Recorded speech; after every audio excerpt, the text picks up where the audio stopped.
My Fertility Path, brought to you by the Fertility Awareness Advocate Initiative.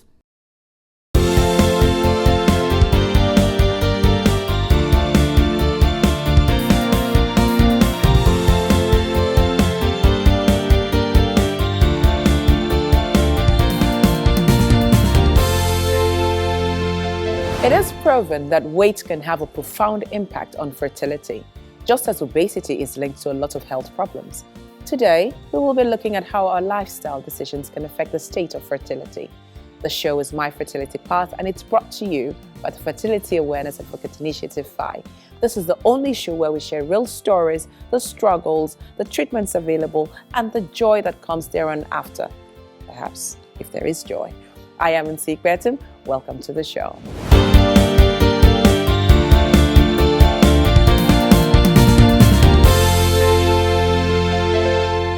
You're welcome back to the show. Today we are looking at how our lifestyle choices can affect our state of fertility or otherwise. And for this conversation, we are joined by our favorite Mrs. Tola Ajayi, a fertility counselor, sex therapist with over 3 decades of experience in the medical space. We also have our FR reliable and ready resident doctor, Dr. Abayomi Ajayi, the CEO of Nordica Fertility Center, and you are welcome. Thank you for having me. You're very welcome, madam. Thank you so much again. So, doctor, in this segment, I want us to focus on obesity. How does this affect fertility? Well, very nice question, because the way obesity affects fertility is that once you have excess fat, when we say you're obese, we're talking about your BMI, and we're talking about your weight in kilograms over your height in meters squared. And once this is out of range, what it means that you have excess fat in your body. Mm-hmm. Now, the way this happens is that this excess fat produces some hormones that trick your brain into thinking that you have excessive hormones. I just want to keep that make you now affects your ovulation. So you don't ovulate regularly when you are obese. So the way obesity affects infertility actually is through ovulation. It prevents you from ovulating regularly. So I have a follow-up question. What is the direct body mass index? Okay. Between 18 and 25 is regarded as normal. If above 30, it's really obesity. It's obese. Yeah. And that is okay. So does obesity have a role to play in menstrual irregularities? Sure. When you don't ovulate regularly, your menses can become irregular. Right. And that can in turn affect you. Of course. Because once you're not exposed to the risk of pregnancy by releasing an egg every month, which the sperm needs to meet with, then it's difficult to get pregnant. This is where people say, "Oh, I haven't seen my period this month," yeah. And then sometimes you think you're actually pregnant. Meanwhile, you're not pregnant. Mm-hmm. You just haven't ovulated for that month. Mm-hmm. So, what about infections? Yeah, infections also affect because in this environment, the commonest reason why people have infertility in women is blocked tubes, and the greatest player to that is either badly treated or untreated infections. And also for men, there is a lot of things that infection will also cause. So just like the weight also affects men, also does it affect women, and it's the same thing infection does. So what kind of infections will we be talking about? In this environment, we talk about gonorrhea, we talk about chlamydia. Those are the 2 commonest things. Yeah, in this environment. What about syphilis? Fortunately, syphilis is going down drastically because the campaign against syphilis many years ago has reduced the incidence of syphilis, but you still have once in a while. Can a yeast infection, for instance, maybe like Candida? Very fantastic question, because that's one thing we get asked all the time. And Candida does not cause infertility. Candida stays in the vagina. Yes. Okay? The vagina is not where the fertilization takes place. So if the infection that cannot go up does not normally cause infertility. So it's only if it's uterine? Yeah, and tubal. And tubal. Okay. Because yeast infections usually just stay in the vagina. Mrs. Ajayi, when you have, how do I put this now? Saying that being obese, or rather, let me use a more friendly way of putting it, because obesity can sound like body shaming. Like body shaming, and over all around the world, we're being told not to say, oh, you're obese. We say he's struggling with his body weight, trying to make it sound nice.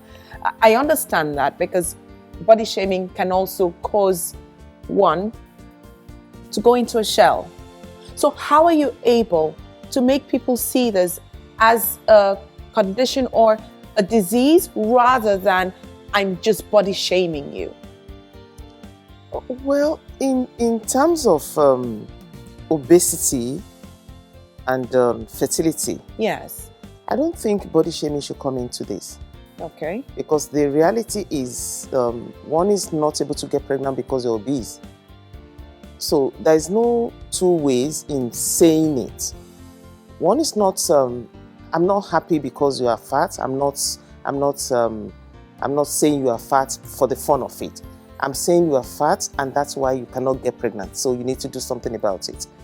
So body shaming is not even doesn't come to play. At all. But what if my mental state makes me feel that what you're saying to me is body shaming me? This is, I'm assuming this is where you come in as a counselor. Yes. Most times people come into the clinic when they're obese, and because they're coming from the aspect of people telling them all the time, you are fat, you are fat. So it's almost like she's ashamed. Mm-hmm. So when she comes into the clinic, I'm focusing on the fertility. I'm not focusing on the obesity, but I'm telling her, you have to lose weight for us to be able to get the desired result. So in that case, she's not seeing me as attacking her weight. Okay. But seeing me as someone who wants to help her to achieve pregnancy by telling her to lose weight. To lose weight. Yeah. One thing I also want us to point out is that yes, it's not only obesity that can cause infertility. Okay. Being underweight also Yeah. can cause infertility. It can Okay. go both ways. So Low it's the two BMI or high extremes. BMI. Okay. Yeah. Oh, two extremes Yeah. can Yeah. cause it. Wow, we've heard so much about how obesity or being underweight and infections can affect the state of fertility. This is My Fertility Path, and we have more when we come back.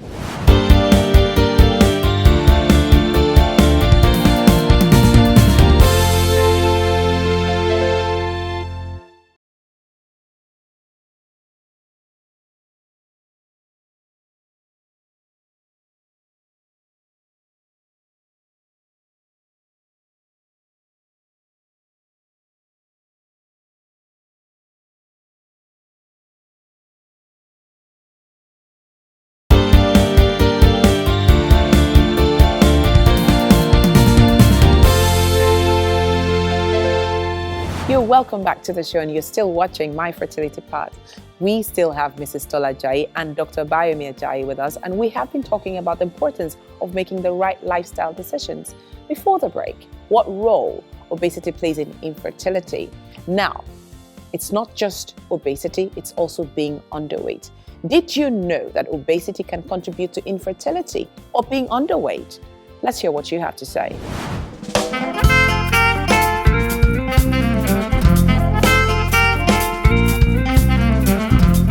To an extent, obesity can cause infertility from both sex, from both the male or the female, because obesity, as if I can understand, is overweight, so it can actually block some areas of the womb and it may cause infertility. Oh yeah, I feel obesity is one of those things that can make you infertile, because obesity on a normal day is not really good for the body. It causes a lot of obstruction, so obviously it's going to cause infertility. Fat is is something else on its own. You know, carrying a child is another different thing on its own. So matching it together, you know, I'm a Christian, so I just believe that with God everything is possible. Obesity can actually cause issues for you for fertility. When you've put on so much weight, it's kind of difficult for you even to have sexual intercourse too. It can also pose a problem, because you're not really comfortable in your size. You're not really flexible, so it's kind of difficult. Then everything is pressing down on your womb or your uterus. So a little bit of exercise here and there would actually help. I read some article a while back about how a woman's weight and all the rest and obesity can influence her fertility. That's why you see a lot of women going for all diet program and everything. So I'm really not that vast in that area, but it's something that I've come across. But I've not done my own research personally to see the impact that can have on a woman's fertility, that obesity actually can have on a woman.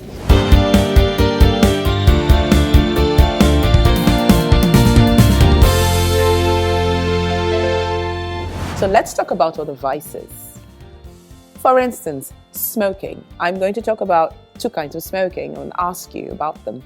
So there's nicotine and then there's marijuana. Do these affect fertility? Y-E-S. Y-E-S, he says. Yes. For both. For both. For both of them. Yeah, they both affect fertility. They both. In men and women. And in women. So it is advisable that if you're trying for a baby, you must quit smoking. Yeah. What about sexual practices? Are there any specific kind of deviances that can cause infertility? Yeah, I guess we know that infections, anything that promotes infections, can knock off fertility in both the man and the woman. And so why it's I really don't want to mention any, but anything that predisposes you to infection, either multiple sexual partners, putting something somewhere it does not belong to. That would be anal sex.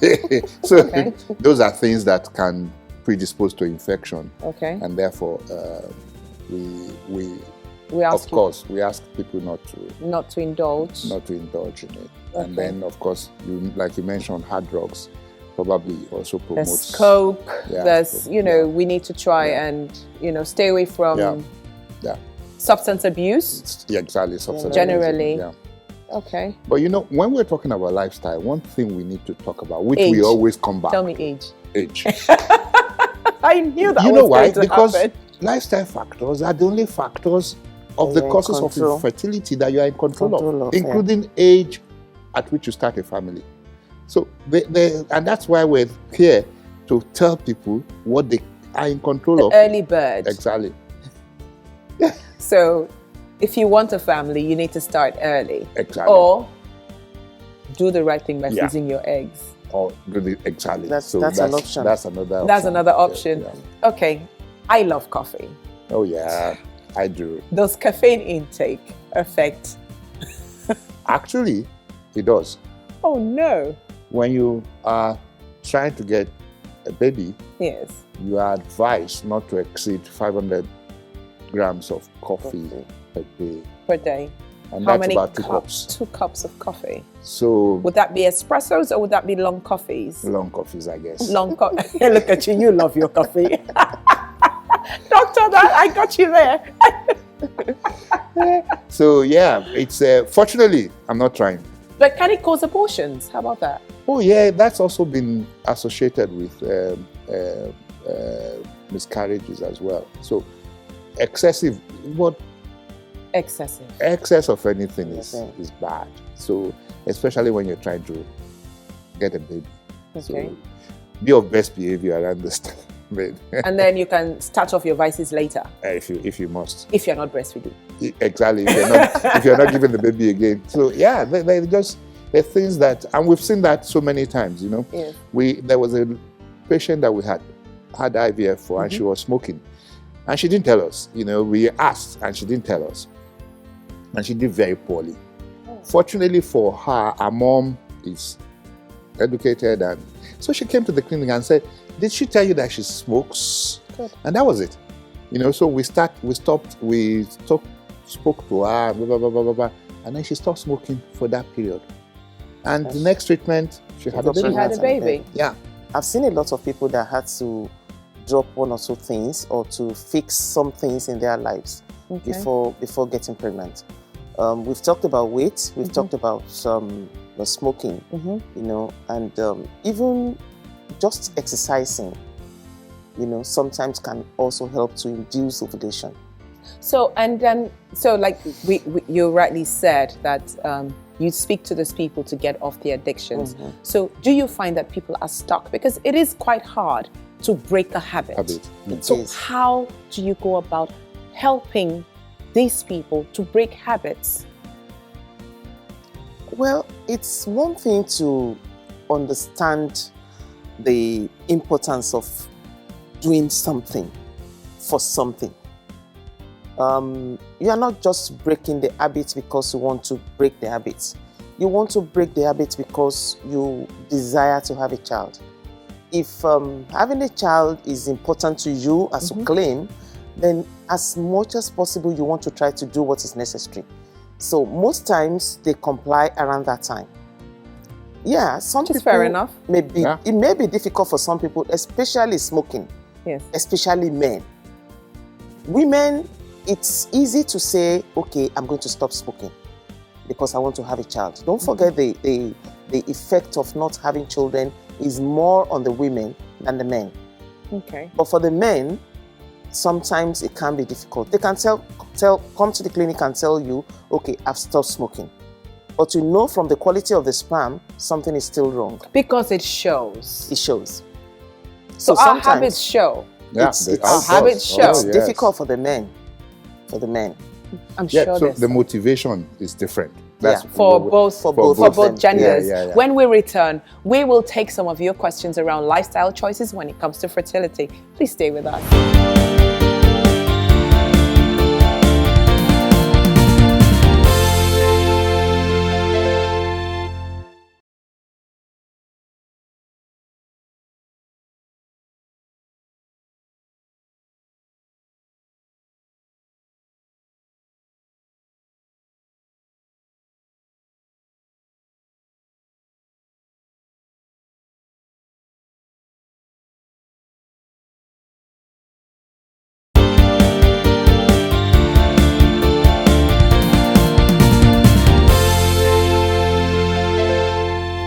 You're still watching My Fertility Path. Welcome back to the show. And I've got loads of questions from social media. And then someone has asked, what are the lifestyle changes I need to make to boost my fertility? Well, I think it's all what we've been discussing. Yes, it is. Yeah, so if it depends on who you are, man or woman, yeah. But if age, I'll come back, especially if you're a woman, is number one. But even for men, like if you are, like you've not started raising a family by 45, you should expect that the time interval to get your wife pregnant is going to be longer. What if a man is 52, 53 and he has a much younger wife? Does it help? Unfortunately, it does not completely compensate because the sperm still has to do its work, just like the egg has to do its work. Yeah, but it's really very tough if the two of them are almost the same age. But even with younger women, it's still going to take a longer time. So age, we've spoken about nutrition. Okay, what you eat. Yes. Okay, we've spoken about the kind of exercises that you need to do, some light exercises. And also, there's some vocations that can lead to infertility. There's some things that have been discovered that people who work in petrochemical industries, sometimes they have some issues with fertility. There was a time that a study was done in France which showed that people who work in gas stations, usually over a prolonged period of time, some things have been done about people who work in paint industries. So that's paint for the homes. Yeah, because of those fumes can be volatile things that come. Yeah, and also, of course, locally, anything that also increases the temperature around the testes can affect fertility. So are you saying that a warm bath is not a good thing for a man? Well, especially when you're faced with the struggle of you're trying to get your wife pregnant, sauna, all these things, you have to skip them. You know, so because anything that increases the long distance drivers, for example, like trucks and that increases the temperature around the testes, also are things that you need to watch out for. Okay. So yeah. And also, some people talk about stress as a cause of infertility. Stress itself is not a cause of infertility. Okay. But if you are stressed, you can eat more, for instance. So you do stress eating? Yeah, you can eat more, you know, and of course that leads to obesity in you know, excess the body sense weight. of it. Yes. So stress itself is not a cause of infertility. But of course, if you are trying to get pregnant, we advise that you stay off stress. Distress You yourself. distress yourself. So someone else has asked a question. It says, talking about lifestyle, I want to go for my doctorate degree, but I'm already in my late 30s. How does this affect my chances when I am ready? Freeze your eggs. Freeze your eggs. Yeah, because by the time you're about in your late 30s already, fertility declines in women from about age 35. I need to ask a question. So I remember some lady, she had kids when she was very young. Her first 2 kids were really early, maybe about between 14 and 16, thereabouts. Interesting. And after that, she goes to school. But because she was very big on hockey, for some funny reason, she didn't have a child after her second child for like, or rather have but 6 years. Could some form of sport affect people? Yes, but it's really extraneous exercises. Okay. For example, ballet dancers, people who really, gymnasts who really Horse riders too? Like equestrians? Well, it depends on how you exert yourself. The whole thing is about how much you exert yourself. That's if it can lead to infertility. Okay. By disturbing your ovulation. Just just like we said, your hormones can be distorted by over-exercising. Okay, I need to ask a question. Now, we are talking about lifestyle. There's loads that everyone wants to, in quote, keep fit. Now, you do have young men who are stuck in the gym working out, and they take all kinds of supplements. Some of them take them because they want their muscles to look glorious. Does this affect fertility? Of course, because many of them are hormonal preparations. And I have my people laughing, but it's okay. Keep laughing. Let's go. Because what do they call supplements? Yes. Some of them are hormonal preparations. They're taking testosterone in different formats, and then they pack the muscles, but like Igbo people say, it's akubi. But it has consequences. It does have consequences, and I hear it's not just physical. It can also affect the heart. It can affect everything. Everything. We have been talking about how our lifestyle choices can affect the state of fertility. Thank you all for watching. And remember, always remember, infertility should never, never, never define you. See someone, speak to someone today. My name is Nsi Kwetim. Keep sharing, keep educating, and I will see you next time. And thank you so much for watching. My Fertility Path, brought to you by the Fertility Awareness Advocate Initiative.